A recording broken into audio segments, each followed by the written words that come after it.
morning guys, magluluto tayo ngayon ng munggo na may tinapa.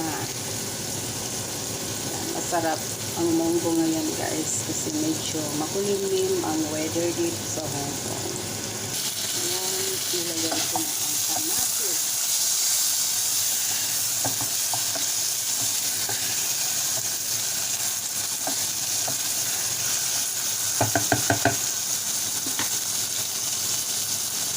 Ayan naman ay lunch ng amo ko. Gagawin kong chicken roll.